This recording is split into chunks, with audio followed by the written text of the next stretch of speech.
Sorry. I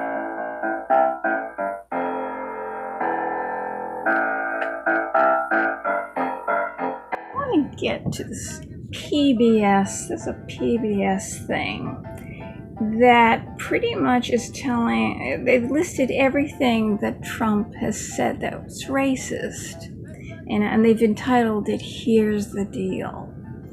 So starting off, first thing, 1973 to 1978, Donald and Fred Trump. It's his father. Trump is actually very young. Donald was very young at the time, and his father was in charge. The president's father are accused of violating the Fair Housing Act by discriminating against minorities at their properties. They fight the charge but settle with the Justice Department in 1975. But in 1978, the Department of Justice accuses the Trumps of continuing to discriminate in spite of the settlement.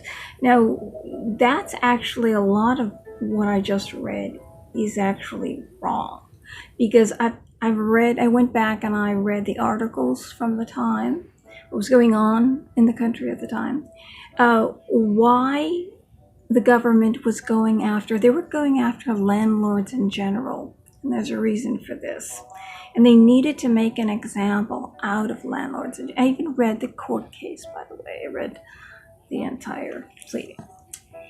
What happened was, during this time, we still had riots in this country from the Martin Luther King assassination. African Americans were still rioting in the streets. At that time, if you were on welfare, a lot of people who were on welfare did not pay the landlords. So a lot of landlords did not want to rent to people on welfare because you got your welfare check, you spent it, and then you didn't give it to the landlord. Now we have Section 8 housing. The government kind of pays for that directly. So it kind of solved that problem. But Donald Trump and his father, basically his father owned all the business. He worked for his father. More of the housing projects that he had, or condominiums, were for the rich. And he had some houses or some apartment buildings for poor people. And the reason why the father did that, obviously you make more money on the wealthy people, so he built housing for really fancy, luxurious housing for wealthy people. But in truth, because I read all of this stuff, in truth, there were African Americans living in the expensive housing as well, not just white people, because there were Black people that had money. They could afford that. Then he had a few housing projects that were for poor people. People who were on welfare, people, minorities, and also poor whites, okay? All these buildings were completely full. And what happened was that the riots were so bad and people were complaining, minorities were complaining, that the landlords weren't renting to them, that the government went after the top dog. If you take out the top dog, instead of going after some landlord that nobody knows, just the little people, you go after the big name. And so the government can basically pat themselves on the back that they took out the big name, or they brought the big name down. So that's why they went after Trump's buildings. Supposedly, this is how it went. They say they claimed that somebody went in looking for housing, and they took their application, and they were told there was no housing. When in fact, Trump proved that the housing, according to what they could afford, there was nothing left. But his buildings were filled, right? So it wasn't that he wasn't renting to them, they were just full. And he had more buildings for wealthier people, which there was a smaller percentage. That's what the father, he make the money. They were the big guys. And as it turned out, they got the witness that the government had switched sides, which the government are the big guys. They're the guys with the power that can put you in jail. He switched sides and basically said that he was being paid to say this. And it wasn't true. None of this was true. And it's in the court documents. I've read them all. It's in the court. So it was basically continued without a finding. It's possible that Trump said, just take us down, this will stop the protests in the streets, everything will settle down, and they weren't reprimanded. And it says that it was brought up again, accuses the Trumps of continuing to discriminate. Somebody made the accusation again, but there was nothing happened with it, absolutely nothing. So this is, the first thing is used as Trump is a racist. You see what he did when actually it wasn't even in his hands. It was his father who owned the buildings. He was working for his father. And it wasn't even true. There just weren't, even I couldn't get an apartment. I couldn't afford the rich stuff. And I probably couldn't even afford the poor stuff. Summary. The charge was Trump et al. Refused to rent to African Americans / minorities. Truth. Trump et al. Rented to African Americans and minorities, not only in his affordable housing complexes, but to those who could afford the wealthy upscale housing complexes. There was no evidence that he or his company refused to rent or sell to African Americans / minorities. In fact, the evidence proved the complete opposite. Any charge that was brought later, after the case, is nothing but a harassment suit, being that no proof was found in 1973 and 1978, respectively. Also, no settlement was reached or could be demanded due to the finding that no said evidence existed or exists. I gotta hand it to Trump and also the people who live in those buildings, all the majority of white people, because they're not racist either. People who rent or buy condos in those expensive buildings know that there are African Americans and minorities living in there, even though it's a small amount. Just like Mar-a-Lago, anyone who goes there is going to be amongst minorities, African Americans, Jews,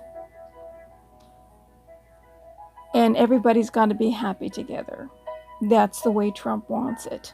So that proves, before he even bought Mar-a-Lago, that he and the people who own parts of his resort and attend his resorts are not racist. Neither are all the people who live in Trump's buildings. None of them.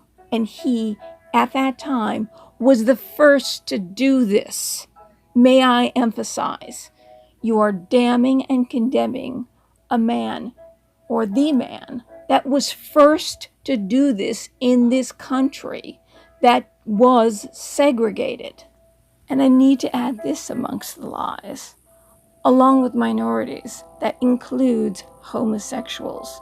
He was the first to stand up for them and allow them into his property to live and be with their partners and be open about who they are. So the people who attended those resorts had to also not be prejudiced against homosexuality. Mayor Pete, because you're so well educated and intelligent, you must know this. Or are you too self-righteous and embedded in your lies and lust for power for the presidency to see it? This is important. Public broadcasting system. This is the government. Most of the government, 95% of the government, gives to Democrat candidates. So the government wants to expand. The bigger they get, the more money they take from us. And when a candidate goes into office, they give jobs to the people who donated, the big donors of their campaign. So PBS and like NPR, they get money to survive from the government. It's actually like Pravda. It's like Russian television. I mean, it's paid for by the government. That's socialistic, you know. So you're not hearing pure fact. You're hearing whatever the government wants you to hear. So that's why even the first thing they write here, they're not even telling you the truth, because I've read everything. Okay, so 1995, Trump turns. This is really interesting how they put this one here at all, because this is not proving that he's racist, but they're trying to make a case. The Democrats are trying to make a case that Trump is a racist. He must be impeached. They have to get him out of office. And so PBS is kind of jumping on that bandwagon, and why not? So 1995, Trump turns his Mar-a-Lago resort into a private club open to Jews, African Americans, and all races, breaking with many other local elite clubs in Palm Beach, Florida. Now, I said this in one of my videos, and somebody made a comment that what I was saying was bogus. What I was saying wasn't true. This is PBS. Okay, they're Democrats. They're as leftist and socialist as you can possibly get. Here it is, right there. Okay, now that's really interesting, because you see, George Stephanopoulos interviewed Trump during the election, and Trump was sick and tired of being called a racist. So he brought this up. He sued the city of Palm Beach for $75 million because Palm Beach was segregated. Says it right here. Palm Beach was still segregated against Jews, African Americans, and other races, other minorities. He wanted everybody to come to his resort, nobody to be discriminated. So if he was a racist, he would just have shut his mouth, opened up his resort, and just like all the other resorts, just let the white people in and the non-Jews. But there's a section, see, part of Palm Beach is still segregated. And the Kennedys bought their compound down in Palm Beach. The whole thing was segregated. You could not own property if you were Jewish or African American, because basically the Kennedys were supposedly not racist Democrats. So, you know, when they opened their door and they saw their neighbors, they would never see a black person walking down their street. And notice how they never said anything about it or changed it. And you can imagine all the politicians and Democrats that visited that, and celebrities that went to that, into the Kennedy compound in Palm Beach. All of them knew that it was segregated, and nobody lifted a finger to change it or complain about it. That's how hypocritical Hollywood is too, by the way. Nobody. The only person who did and said, screw this, politicians. They're in office and they keep pushing things down the road. Oh, I can't do it. I need more money. These people are fighting against me. They keep blocking me. Trump just said, screw it. I'm just going to sue the city for $75 million. Boom. He won. I mean, he did what no politician could do. And he's the only person who single-handedly destroyed segregation in our lifetime. In 1995, it was still occurring. So that certainly proves that he's not racist. Well, let's say the next thing on the list. Oh, birtherism begins. Trump goes on The View, where he says that President Barack Obama must show his birth certificate. How does this make him racist? How does that make him racist? Just because Barack Obama is half African and he's half Irish, how does that make Trump a racist if he's asking for his birth certificate? Could it be because Sidney Blumenthal, who worked for Hillary Clinton, found out that Barack Obama, who was the first African-American editor of the Harvard Law Review, when he wrote his bio, which is interesting because Obama didn't write anything. You have to write a bunch of stuff to become the editor to qualify for it. They just gave him the job, just like they gave him the Nobel Peace Prize for winning the election, basically, and saying that he was going to be a man of peace, saying he was going to bring people together. And then he got in and he divided us all up. Okay, so in his bio, which I'm thinking to myself, maybe he didn't even write it. Neither did he read it. That must be what happened, because in it, it says that he was born in Kenya. That's really interesting. Number 2, Dreams of My Father. The press release. He didn't read that either. He may not have even written the book. It's claimed that Bill Ayers wrote the book. Because there's a lot of references in it to sailing, and Obama wasn't a sailor and never wrote or talked about the sea at all. But they ran it through a computer, and it's similar to Bill Ayers' writings. But maybe he did write it. But anyway, the press release said that he was born in Kenya. Very interesting. Sidney Blumenthal found out these things. And they also found a picture of Obama in the African garb, African Muslim garb. And they put that picture out there to kind of, Hillary put that out there, basically, to prove that he wasn't really American.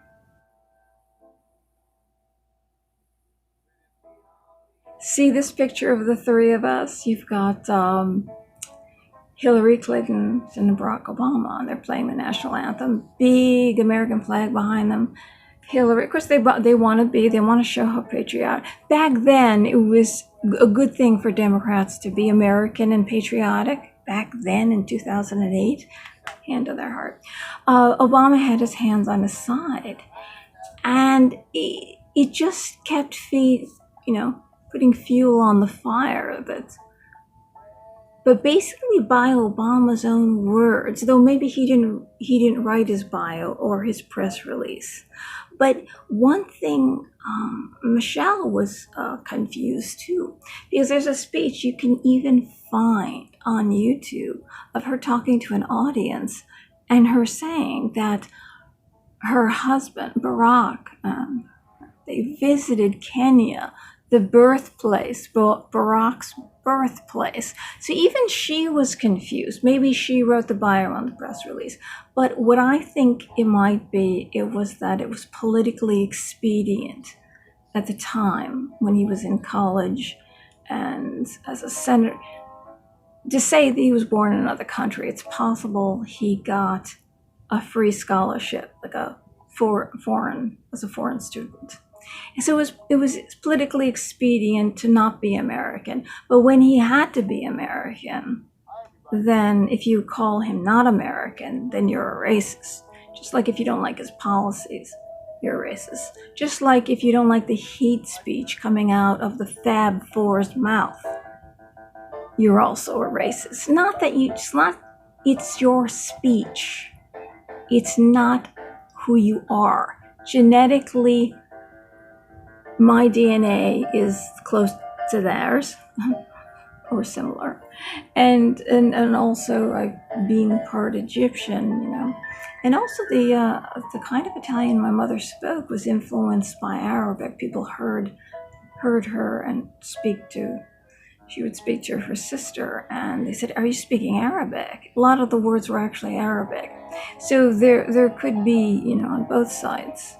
But anyway, so I'm not speaking against, just trying to emphasize, I'm not speaking against their religion or their race. I'm speaking about what they say. And it's funny because Omar said that about love and being an American and all that stuff. Yet she's been saying a lot of hurtful, hateful things.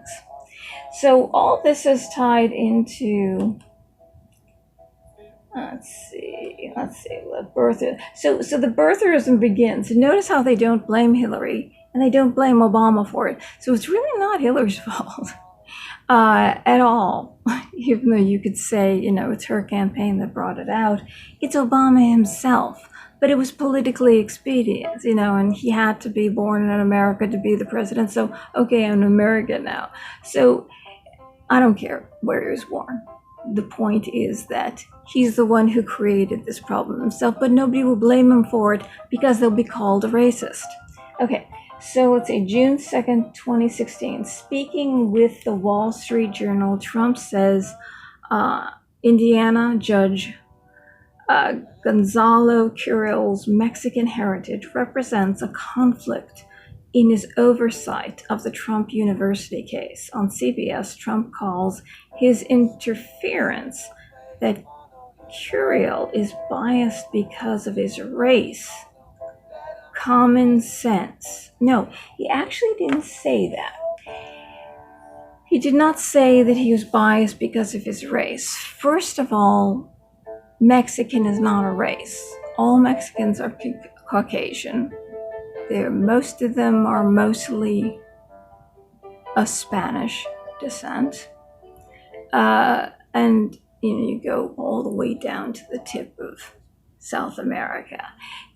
They're all Caucasians. Actually, no, that's right. They brought over South America, got 95% of the slave trade. So 9,500,000 African slaves were brought to South America. Well, America got 500,000.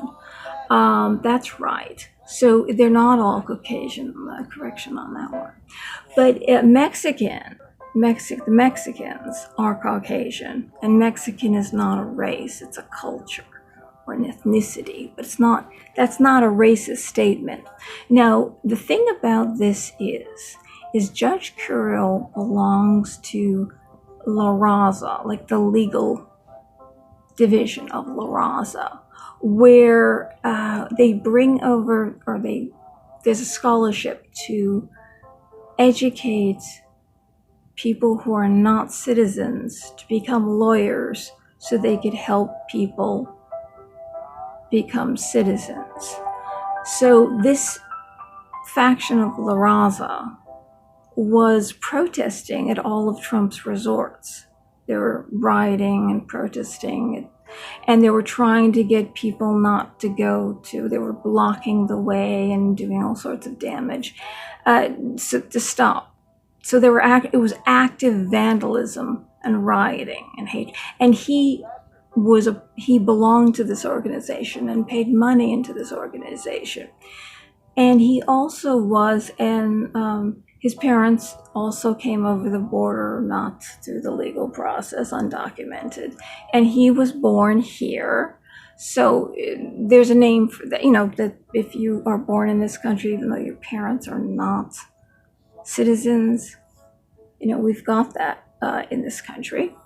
I don't want to go too into that one. God, she's a race. No, Mexican is not a race.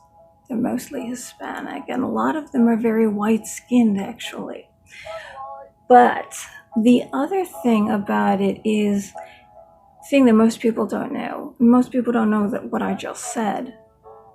But Judge Curiel, he said that you're supposed to recuse. He didn't understand why the judge didn't recuse himself, because he's not just Mexican, born of Mexican parents. He belongs to these groups that are actively fighting against him and are fighting for an open border and illegal immigration. Active, okay? Belonging to these groups, paying money into these groups, okay? Judge Curiel in the past has recused himself from many cases. And the requirement for a judge to recuse yourself from a case is if there's an appearance of bias, which means not actual bias. You can't prove that there's bias. There's no proof. The judge could possibly rule in a fair manner all the way through the case. It's possible. But because there's an appearance, because he gives money to these groups that are protesting and stopping people from going to Trump resorts to try to hurt him financially, that is more than an appearance of bias. That's actively fighting against him, preventing him, he's losing income, and also they're causing vandalism. So that is an appearance, more than appearance of bias, but you could say the least on a conservative level, that's an appearance of bias. So this judge could rule favorably despite everything I just said. It's possible. But because there's an appearance of bias, you're supposed to recuse yourself. You just do it. Oh yeah, it's possible. You know, with that thing going on, I belong to that group. Okay, that's what he's the one who's in the wrong. As a judge, oh, he's a judge, and just because and Trump is such a... First of all, it's not racism. Second of all, it is the judge that should have... And the fact that he didn't should ring alarm bells. The fact that he did not recuse himself. And that he has recused himself many times for just things that you can't even prove. There's some backing behind this, a lot of backing behind this. So Trump is right. He didn't feel right about it, the fact that the judge hadn't recused himself. But that's also not a count of racism. Let's see if there's I'm just going through this, and this everything I'm telling you is just from memory, okay? Because I've researched all this already a long time ago. Okay, July 6th, the West. In a sweeping foreign policy speech in Poland, Trump stresses the need to protect the West and civilization against forces from the South and East that threaten Western values.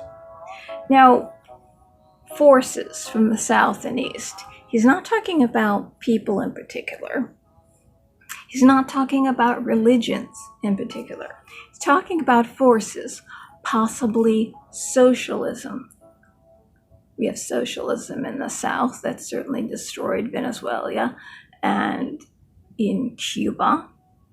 And forces like, at the time, ISIS, that was an Al-Qaeda. Oh yeah, Al-Qaeda. Omar spoke so highly of Al-Qaeda. Remember, they were the first ones who started cutting the heads off of American journalists with a knife very slowly. A force of burning people in cages, slicing children alive, like Christian children, with a sharpened crucifix. I mean, ISIS, remember that? That was really bad. Those are forces from the East. He's not talking about Japan. And you know, China is ripping. We may be talking about China because they are ripping us off. And that's the reason why people buy Chinese goods, because they're cheaper, because there's no taxes. They come in tax-free, so it's cheaper, but they're not made as good as if they're made in America. And also, there's no climate regulations. There's no regulations on pollution, and there's no regulations on carbon emissions. And 6 of the rivers in China are responsible, and 2 of the rivers in Africa are responsible for all those islands of plastic in the ocean. So China is communist, and they also have execution bans. So they will put someone in prison just because they disagree with the Communist Party, right? And they put you into a van and say there's some kind of rich communist Chinese official that needs a new organ. And they put them in the van, the person who disagrees with communism. And the van moves towards the hospital. When they get to the hospital, they cut the organ out of the live person, and it's nice and fresh to put it in the communist official. So this is actually the truth. And there's many other atrocities that go on in China, like beating dogs to death because the meat tastes better if the dog suffers. So those are values that do threaten Western culture, and China is flipping huge, millions of people. I don't think he's talking about India, though India also has no regulations on pollution or carbon emission at all. But he's not talking about India. He's talking about communism. He's talking about ISIS, things like that. That's not racism, because he's not mentioning people. He's saying, oh, we're being threatened by Africa because there's black people in that country, or there's brown people in these other countries. No, he says forces. Communism is a force. ISIS is a force.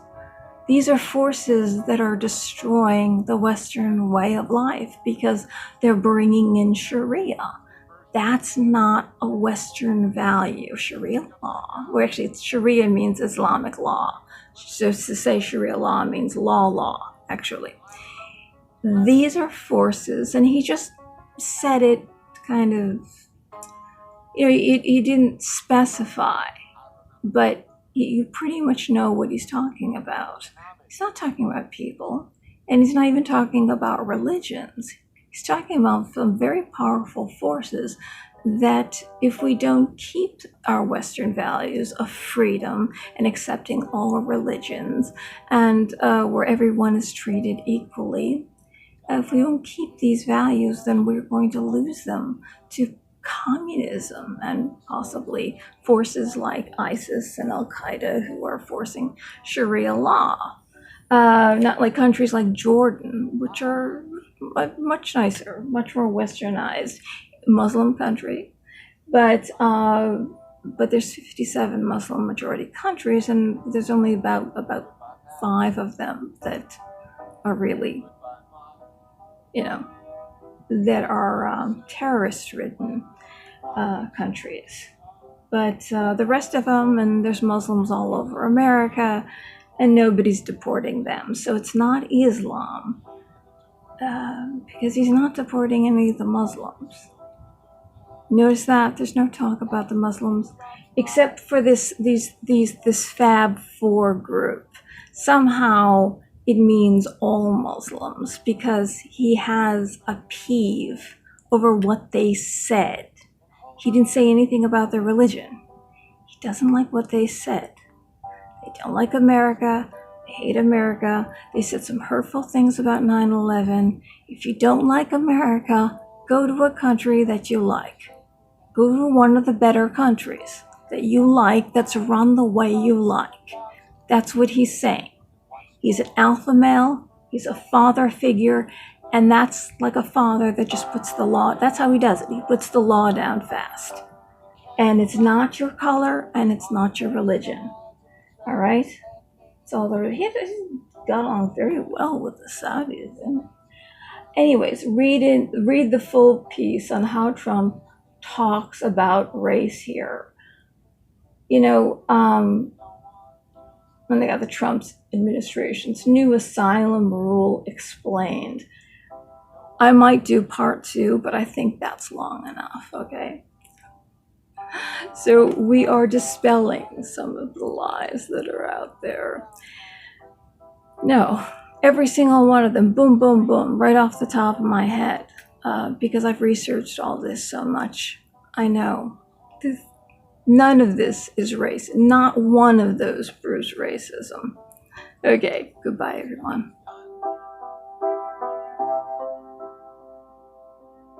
You cannot just write off his final scene.